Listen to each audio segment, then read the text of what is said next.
The Philippines have been hit by many, many storms, but nothing quite like this. The sheer ferocity of the winds and the enormous tidal surge caused by the typhoon destroyed almost everything in its path. Toloso is wrecked. Many of those who died lie where they were found. It's the same in many communities, virtually swept away as the storm crossed the country. Just a few more moments and we all would have been saved, but I accidentally let go of my daughter's hand. I guess she had to be sacrificed, otherwise I wouldn't have been able to escape. She must have known if I kept carrying her, both of us would have drowned. Stranded survivors appeal for help to passing planes. Some have brought food, water and medical supplies, but it isn't enough, not nearly enough. In wrecked buildings, survivors scavenge for food.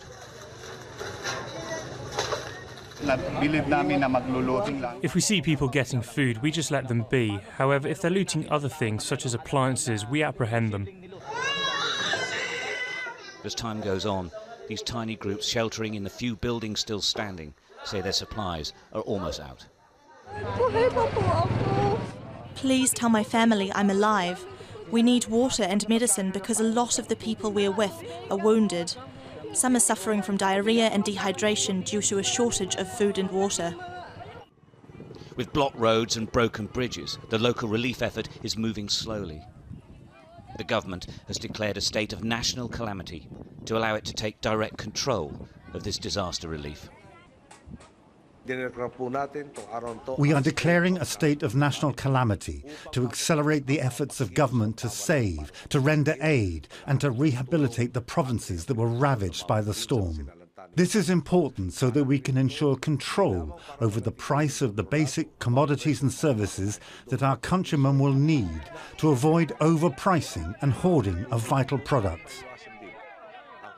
While the aid effort has been hampered by the huge amount of destruction to infrastructure across large parts of the country, the bad news is that another storm is predicted to hit in the next 24 hours or so. Meteorologists say that it won't be as powerful as Haiyan, but it will follow the same course. And with the amount of destruction that's already happened, things will only get worse for the survivors. As some aid flights heavily laden with supplies do get into the disaster zone, there is a sense that the relief effort is racing against time and the elements. They need to get people to safety in large numbers. People like this baby girl, born on the floor of an airport control tower. Her birth and her mother's survival bringing some relief to this terrible disaster. The people of the Philippines live with storms, over 20 a year on average. But this was worse because the water and winds combined. We survived the winds, one man said, but we couldn't survive the water. Stuart Ramsey, Sky News, the Philippines.